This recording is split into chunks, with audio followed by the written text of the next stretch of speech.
Stories are powerful. Welcome to the Rise, Recover, Live podcast, brought to you by The Phoenix. This is a space where people impacted by substance use can come to share their story of strength and resilience, get open and honest, and inspire hope and build community through shared experience. We'll be talking to people in our community on their own recovery journey and shine a light on the topic of recovery in all its forms. Maybe you'll hear some of your story in theirs. Let's show the world that together we rise, recover, and live. What's up, and welcome to another bonus episode of the Rise, Recover, Live podcast. I am one of your two hosts, Bryce III, he, him pronouns. And if you haven't heard any of the other bonus episodes that we've dropped these past couple of weeks, we've been doing live coverage from the Mobilize Recovery Conference this past October. I was there, I had a podcast space, and we collected so many crazy, wonderful stories, highs and lows within that podcast room. It was electric, and I've compiled these stories to share with you all. And if you don't know about Mobilize Recovery, feel free to look in the podcast description and go to their website.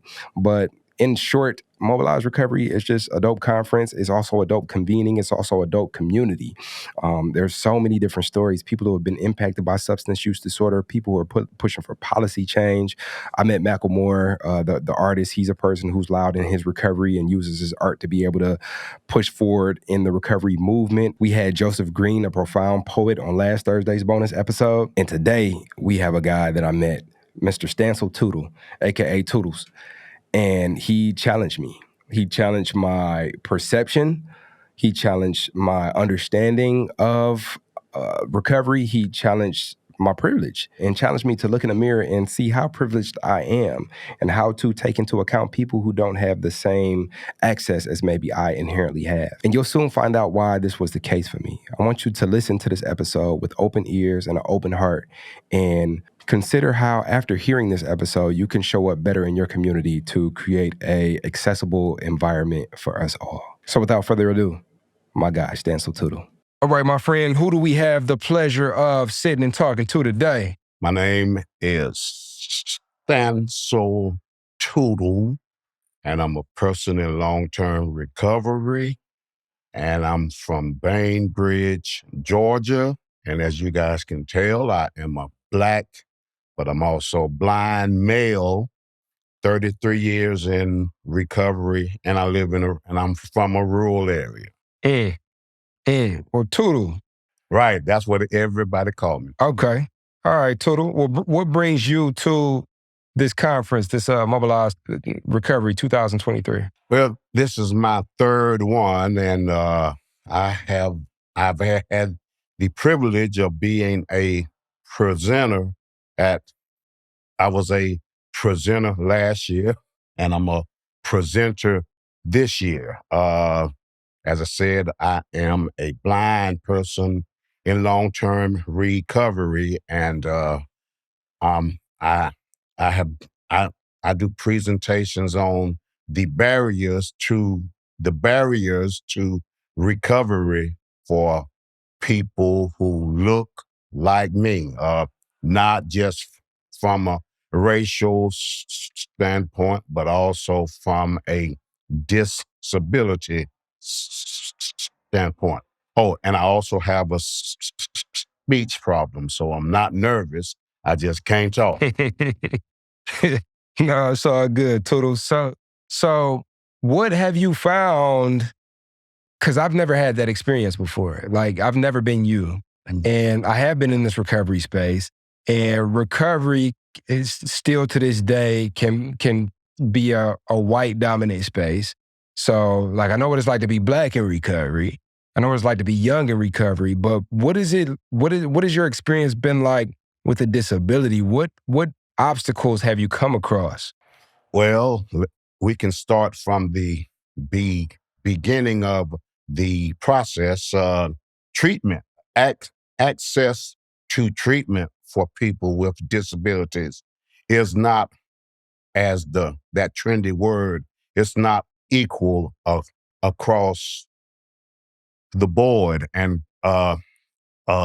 like, my disability is visual, and so most treatment entities do not provide accessible access to most of their literature, and I have some peers who are either hearing impaired or deaf, and a lot of treatment facilities don't offer ASL or closed captioning to their material.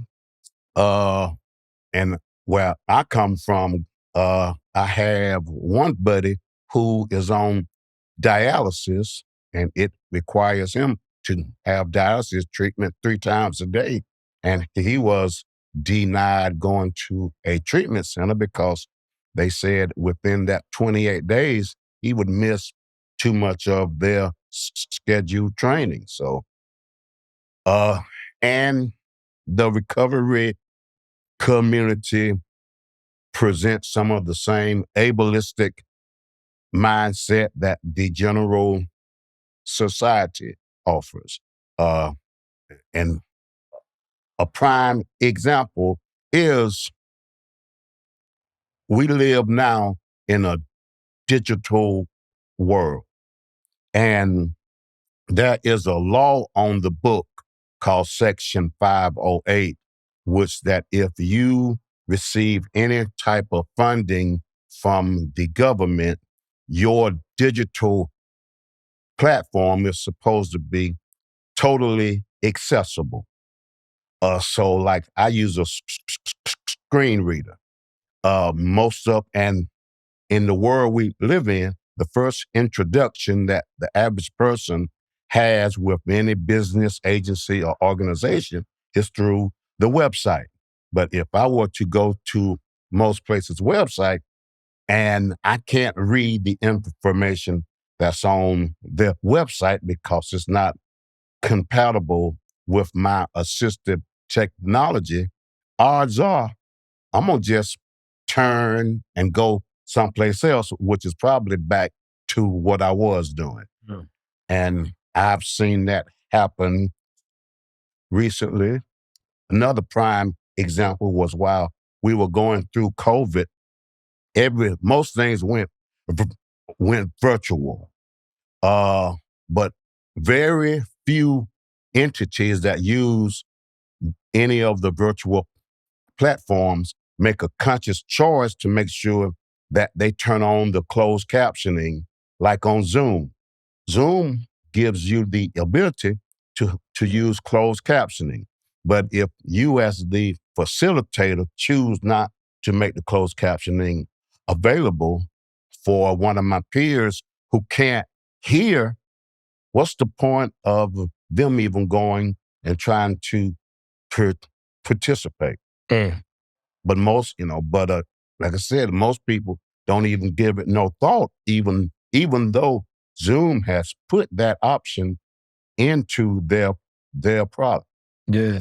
Yeah. So I think a part of why I can't speak for others, but I know for me, a part of why I wouldn't give it thought uh, without being made aware is because that isn't my experience. And so how do you think we can best bring awareness to people who that isn't their experience so that they can create inclusive environments for you and your friends? We're part of the problem. Let's go back to Section 508. Most agencies hire and go out and find these experts at writing grants. But within those grants, like if you're getting money from the federal government, it has a space in there where it says that you are supposed to adhere to all ADA compliant laws.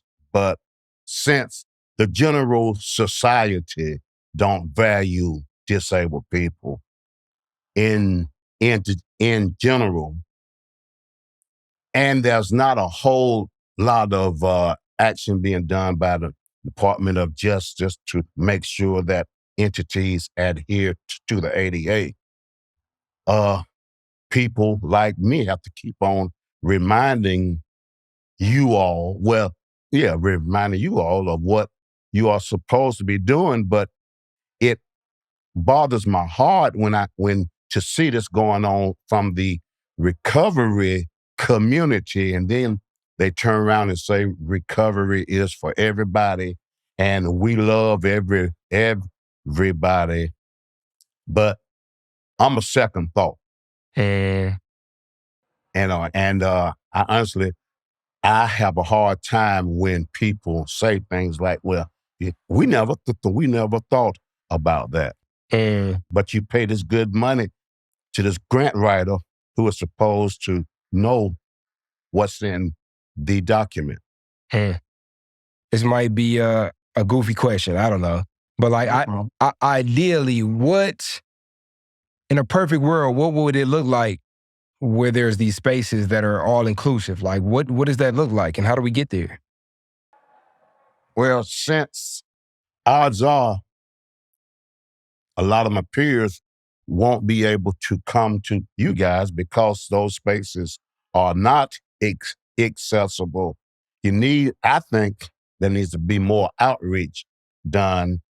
And in most cases, and we're going to just use you. Do you live in a metropolitan area? Yeah. So odds are you will run across at least one disabled person per week. But one of the things I tell people is that usually you guys look at us, but you don't see us. Mm, And so since you don't take time to see us in your day-to-day running, or your day-to-day activities, we are a second thought, and disabled people are the largest minority group in this country. mm, And disabilities impact every other, as they say, marginalized group or every other group of people there is. So it's not that we don't exist, or it's not that people don't see us as much as they just don't. Well, they look at us, but they don't see us, and they really don't give us a thought. Or we remind you all of, if you live long enough, you're going to join me. mm, mm. And so when you got organizations like mine, the Phoenix, right? Mm-hmm. And we've taken measure to have the closed captioning in our Zoom. We've had some ASL on our platform, but how can we be more inclusive? How can we make sure that you are not a second thought? Have some focus groups. Let's look for some disabled people in recovery. And once again, it may require outreach to purposely go out looking for those people. I've been in recovery, like I say, for 33 years, and I've been very active and blessed to participate in a whole lot of recovery spaces. But I can count on my fingers how many disabled people that I have ran across. And when it comes to leadership in all of the different types of recovery organizations, other than people with the mental disability, which kind of goes hand in hand with the substance, there aren't many. And so either we don't recover or we don't exist. And since I have recovered, I know we can and do recover if given the proper support and encouraged to participate in the spaces. Mm, mm. That's a lot to chew on. That's a lot to think about. And I'm really hoping that more people pay attention to this and that more people become aware. And that not only is that awareness, I think that's another thing too that you had said that really stuck out to me. It's like, it's cool that you acknowledge me, but I got to keep reminding you. Definitely. Do you know? So I'm excited to see and live in a world where we don't need a reminder and that you are at the forefront and not a second. Yeah. And another thing I would like to bring up, I do harm reduction work in the rural area. And COVID, during COVID, when there was a shortage on things like the Narcan and the test strips and stuff, my supplier told me that since there was a shortage going on, that they had to start only passing out harm reduction products to the most needy or people that were in the dope trap. A lot of disabled people are prescribed pain meds. Back in 2016, when the FDA started really cracking down on doctors writing prescriptions, there was a whole lot of people who had their prescription pain meds cut. But since they were from that other group, there was not much talk, there was not much effort put into making sure that those people are given options.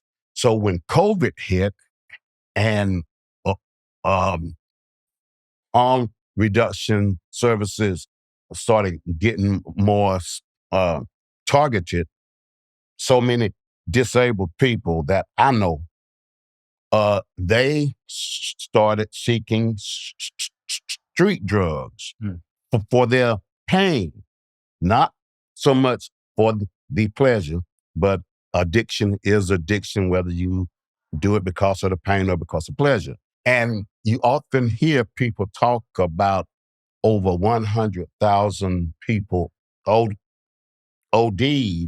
but what they don't also tell you is that during the course of the last documented year, the CDC said that over 45,000 Medicare recipients under 65 had emergency room visits because of OD. But there's not really much effort put into making sure that some or rural harm reduction programs try to reach out to people who have mobility issues. I live in Georgia. One of my dreams is that I want to integrate more interactions between the recovery community, and there are these things called Centers for Independent Living, which is the equivalent in the disability community to what RCOs are in the recovery community, non-residential entities, because there's a whole lot of stigma in the recovery community, but yet there's also a whole lot of stigma in the disability community about recovery. I've been a disability advocate even longer than I've been in recovery. And at most disability conferences that I go to, there are no recovery spaces. There's no documentation at most of those conferences that if you need some respite, or if you need some recovery space during this conference, you can find some peace in room such and such during this conference. So, It sounded to me like there's a lot of work to be done. yeah, but recovery is good. God knows it's good. But if it wouldn't have been for my advocacy as a disabled person, knowing and being willing to speak up for what I know I need in order for me to be successful at life, I don't think I would be in recovery now. But I'm also the exception to that rule with my disabled people because, like I said, I've been involved in advocacy work as a blind person since I was a teenager. So, and by having two blind parents. I was taught from day one that life ain't gonna give you nothing, but more importantly, you got to work twice as hard. And if you don't ask for it, don't expect for them to just willingly give it to you. Well, wise words. Wise words. So before we get out of here, where can people find you? Where can people follow up with you? I host the weekly Zoom cast. It's called Tuesdays with Tootle. And we talk about issues that impact the disability community. And that's basically any topic is disability related. And we have a Facebook page. It's called Tuesdays with Tootle, Tootle.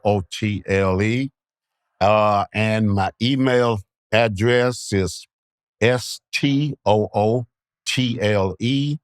at BAINCIL.org.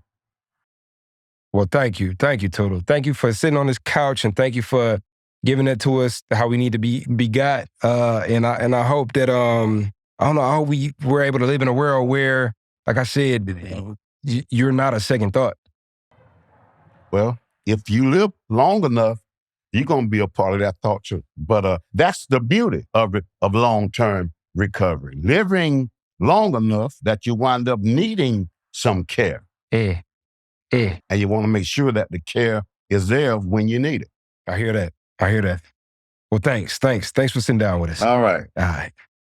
So now you're excited. Bryce, Liz, how do I get involved with the Phoenix? Well, my friend, it is super simple. We actually have an app.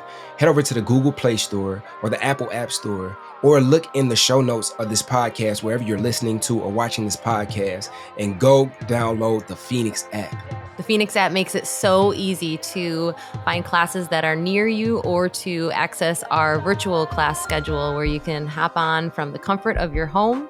You can also join our groups and have a conversation with someone from the Phoenix community from anywhere in the world. Please make sure that you join the podcast group where you can connect with Bryce and I and other listeners. Everything that you need is in the show notes. You can also head to our website at www.thephoenix.org. And maybe while you're there, you click the volunteer tab and get even more involved.